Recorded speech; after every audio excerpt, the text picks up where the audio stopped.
So yeah, hi again. We have Ian at SellerSnap, a great repricer. You may know him. He's an old friend of the channel. Hi Ian, how are you? Hey, Jordy, doing all right. Great to be back. So we are using you today to make three quick questions on how to win the buy box and repricings, and then we'll move on to repricing strategies we can use configuring SellerSnap. Does it sound good for you? That sounds perfect. Looking forward to getting into it. Great, because it's a little bit late to change the script, so we'll stick to it. Definitely, definitely. So when it comes to winning the buy box with our repricer, one seller usually thinks, well, okay, there goes part of my profits, and it's a price I have to pay to have a constant sales velocity against my competitors. So as an expert on repricing strategies, what's your take on that?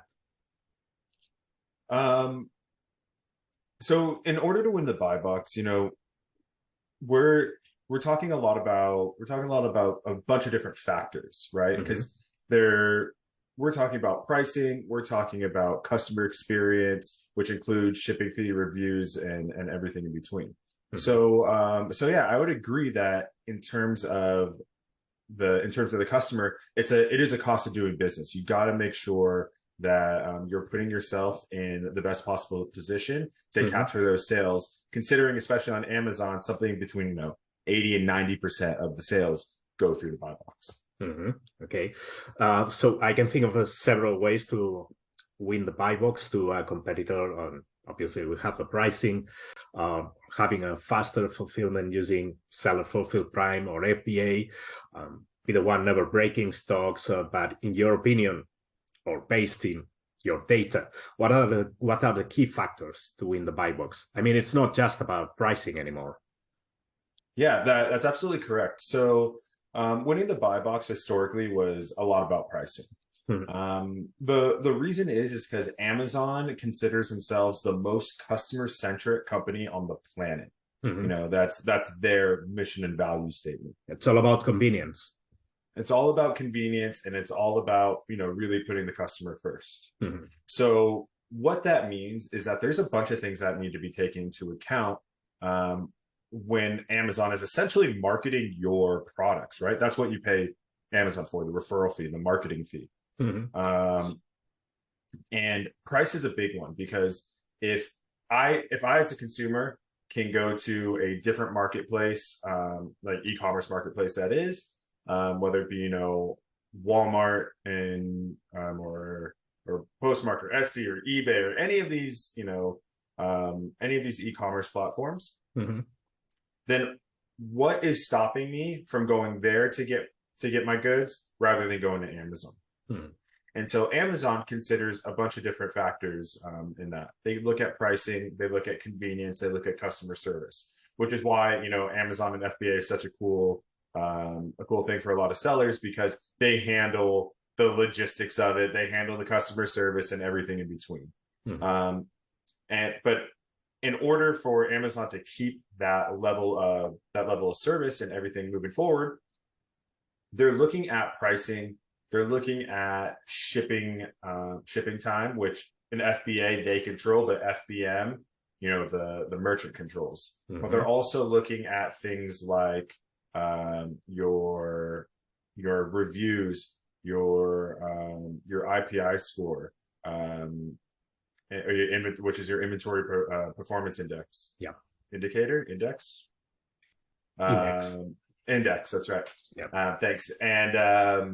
And so they're looking at all these different factors in order to see, all right, who is giving the customers the best experience, and that's who I'm going to put in the buy box. So price is a huge factor in it, but all these other data points, get factored into those decisions by Amazon's algorithm. Okay. And last question. I'm a reseller on Amazon, and sometimes I compete against Amazon vendor or Amazon retail.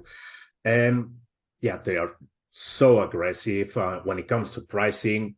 And you normally think I'll never have a better customer service or a seller feedback than these guys. So long story short, when it comes to in the buy box, can a seller like me or anyone else compete against Amazon vendor and win the buy box? Absolutely. Look, Amazon absolutely has the purchasing power to do anything they want. And we see that from them selling, their everyday items, their reselling items, and then also their, Amazon basic private label items, right? So they really have so much purchasing power, and they can make a lot of decisions for themselves. At the end of the day, they try to dictate that that the buy box algorithm is non-biased, right? So it's who provides the best customer experience. Is it the third-party seller? Is it Amazon? One might not always believe everything that they hear about that, but I think that there is truth to that, because we do see sellers beating Amazon on a regular basis, and oftentimes it's on price as well, especially items like a bit higher ticket items. You see that sellers can sometimes do a bit better rates than Amazon, because they still have their margins. I'm sure there's teams of people in Amazon that are doing buying as well and doing the pricing, and they have to keep their margins just like the third party sellers do. So there is opportunity when Amazon is on the listing, and that for some sellers that might even be an indicator that that's an item that can be profitable if you get the right deal. Okay, so there is hope for us. There's definitely hope. Okay, so Ian, can you show us some repricing strategies using SellerSnap? Sure. I mean, not just the regular ones like set a minimum and maximum price and so on. So, up to you. I mean, you can show us simple strategies, mid strategies, or advanced strategies. I'm all ears. Sure. So, I'll jump into a few different strategies for specific cases on different Amazon store. Some of my personal favorites. But before I share my screen and get into that, it's important that we kind of get a baseline about what SellerSnap does. And in short, SellerSnap is an Amazon AI repricer. And what we are trying to do is we're trying to get the buy box at the highest possible price while avoiding price wars, right? So typically, when we see rule-based repricers out there, and especially new sellers on these listings, they come out and they say, I need to win the buy box. I need to undercut all my competitors to win. So what happens is that they set a rule, undercut my competitor by a penny. So what happens is competitor A undercuts competitor B, who undercuts competitor A, and they keep going back and forth, exchanging blows, bottoming up the price. So where SellerSnap comes into play is that we see that this is happening. What we'll do is we'll capture the buy box, and then we'll raise the price to max or a portion of max price. So what happens there against a rule-based repricer is they have a rule, undercut my lowest competitor by a penny. So they come back up and they meet us right here at a higher price point, at which point we'll undercut them, they'll undercut us, and we kind of continue that re-engagement until the repricer says, we've gone too far, too low, let's move back up. The competitor moves up with us, and then we continue the process from there. Okay, sounds good. So that's a little bit about like how the AI avoids price wars, and again, trying to get the buy box at the highest possible price. Some of the strategies I'm going to go over are for different cases. Because, for example, sometimes the AI is very successful in getting the buy box at a higher price point, or raising that price point up, but it might be too high for the consumer. So I'm going to show a few different things that we have in order to kind of combat some of these. And just give me one moment while I pull up my screen. Can you see my demo store? Yep. Perfect. So so I will give kind of a brief overview of the dashboard as I work my way to the repricing methods. So the first thing is, when you open up your SellerSnap account, you land on the overview page. Just that has things like ordered items, revenue, profit, and information on the number of listings you have. It's very basic, and it's just to get a macro view. The majority of the majority of the work gets done on the listings page, where again you have the different aggregations of data at the top, and down here you have the listings. I'm not going to go too far into this because we went over this last time I visited your channel, so people can jump over to that video if they want a little bit more in-depth walkthrough. Right. But the reason why I'm coming down to the listings page is because I'm about to show things from on the store level, but I just wanted to show that all the repricing settings that I'm making I can make on the store level, I can also do on the listing level as well, and make these decisions. But again, I just want to show you that the way that users could get there is by clicking on the edit button in the title column on the listings page. So you can have a general rule and then overwrite it for a certain SKU. Exactly. Okay. So what I'm going to do is I'm going to go to the store settings, and within the store settings, there's a tab called repricing presets. And from there, I can create rules that deviate from the AI strategy. And depending on time, you can kind of, I'm going to go over my favorites. And then if you have any questions or any other cases that come to mind, just we can jump into it, and just let me know if how long we're going on this one. But in short, we have the ability to create presets. You simply click new preset and you give it a name. So I'm gonna call this Jordy is the best, right? This is actually what I name all the presets for all of our clients on a regular basis. So I'm not the best. No, I call it Jordy is the best on all of our clients when I create them presets. And so basically, the way that presets work is that we can add multiple conditions, right? And what the repricer will do is it'll check the very first condition. So it's this number 2 slot. And you'll see that there's always an if function, and it can also be an if and function. But there's always an if function here, and says if X happens, then we're going to apply Y. So we have the condition and we have the application. And if the condition doesn't pass, what the repricer does is it says, oh, we didn't pass, let's go down to the next one. Does this condition pass? No, let's go down to the next one, and so on and so on and so on, until we run out of conditions and it says, all right, because none of the conditions pass, I'm going to go to the default repricing method. So what I'm going to do is I'm going to go through a few different conditions that are only one step, just because it's important to get a grasp of how they work before we start building out really complex logic. And then we'll kind of go from there. So the first thing is, I'll actually start with the one that pops up first, is I have a if the competitor with condition. And so basically I can say if the competitor with the seller ID XYZ exists, then what I can do, and they're competing for Amazon, let's say, I can apply a different, competing for buybox. I can apply a condition that says, where is it? Follow that competitor. And then I can put in that same, seller ID. This is a great condition to use when you have a super aggressive competitor. Sometimes they're, especially in the retail arbitrage space, there are, people from different stores all buying the same item.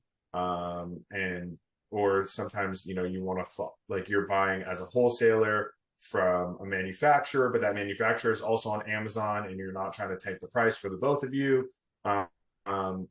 There's a bunch of different use cases for this. And what you're saying is, I want to follow this competitor by amount or percent, and then I put a difference. So if I want to be above them in any way, so let's say 1% above, it's a positive integer. If I want to be 1% below, it's a negative integer, and it's same thing for the amount. So if I want to be below by a penny, it's negative, and if I want to be above, it's a positive integer. So that's the competitor with. One thing that's really cool is that we built it in that if Amazon is on the listing, you can do it as well. So you don't need Amazon seller ID. You simply type in Amazon and it'll do it for you in the same way. So this goes back to your question earlier. We have really specific ways that we can make adjustments. If in those cases you're like, Amazon's being super aggressive, what do I do? We can make decisions like that. Okay. Another one of my favorite ones is the no purchase condition. Oftentimes we find ourselves in scenarios where, because what the AI does is it sets a target buy box share based on the number of competitors, right? And we say active competitors. And so if you and I are on the listing together, we're both competing for buy box and we're the only active competitors. The AI says, I deserve 50% of the buy box, right? Because that's my fair share.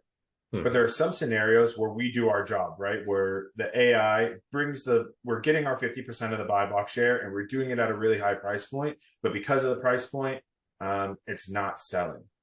And so we need to be a bit more aggressive. We need to get more buy box share in order to hit like our target velocity, especially when we're sitting on inventory.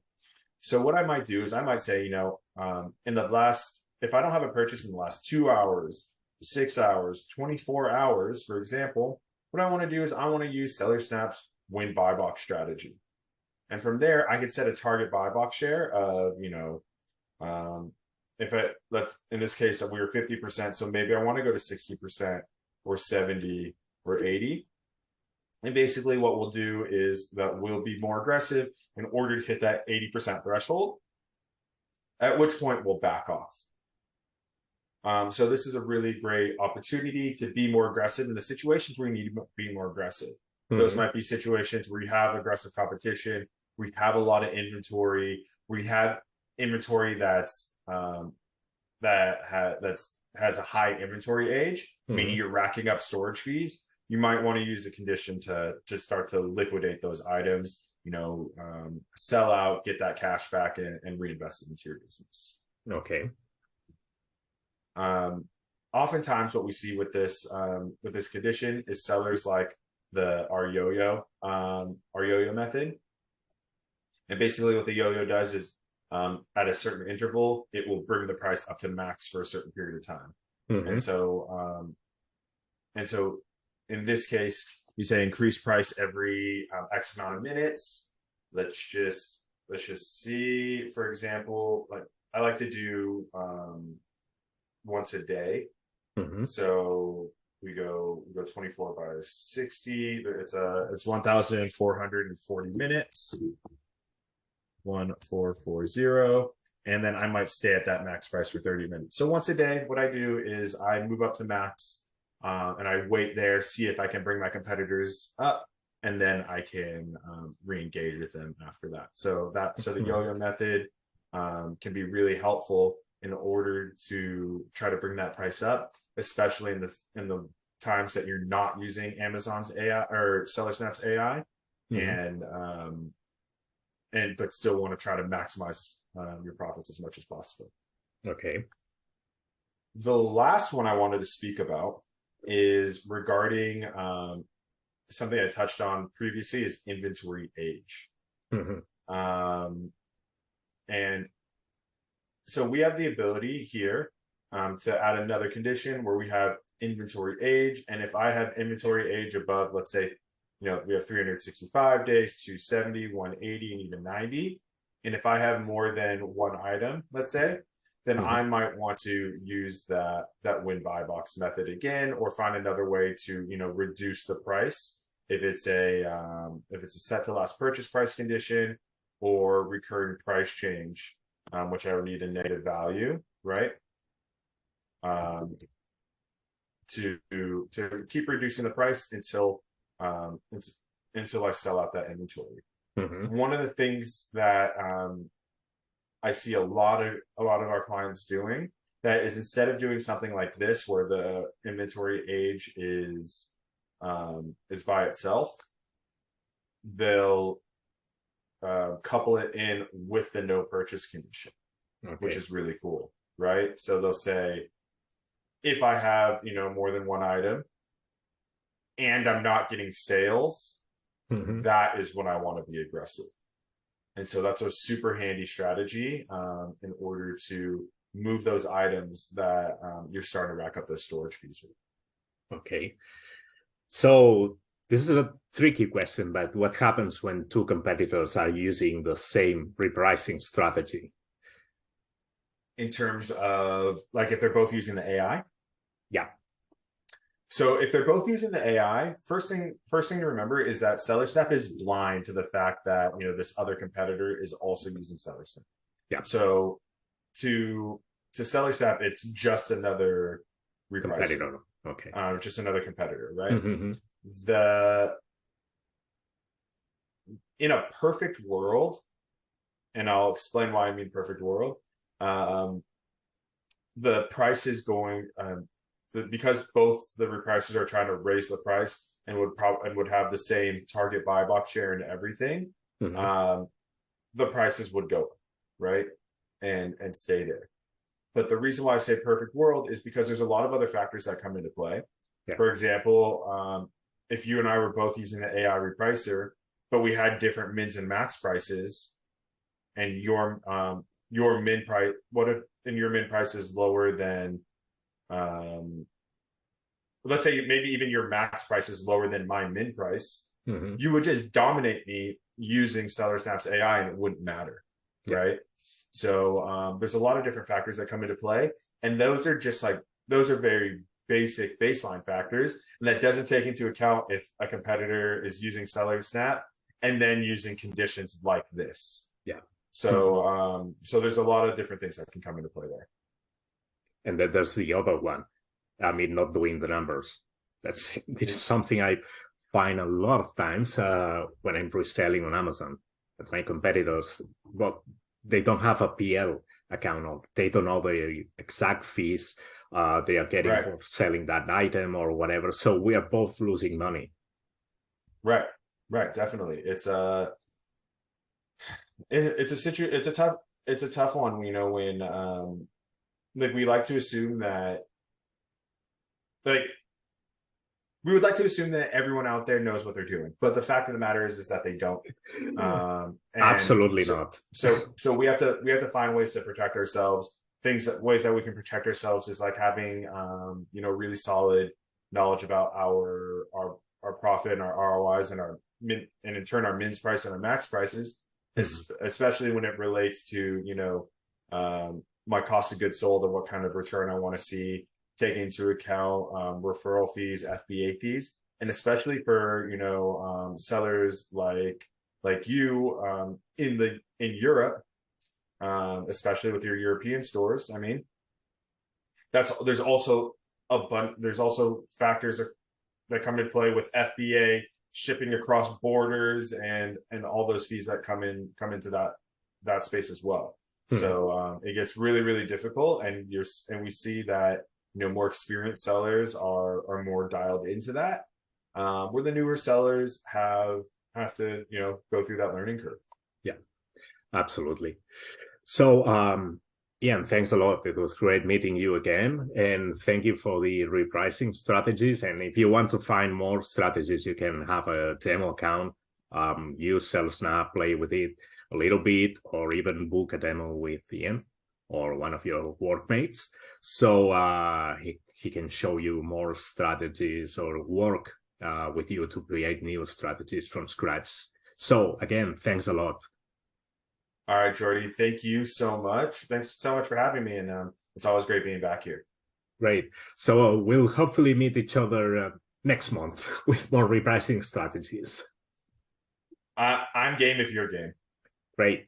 See you. Take care. Bye. Thanks, Jordy.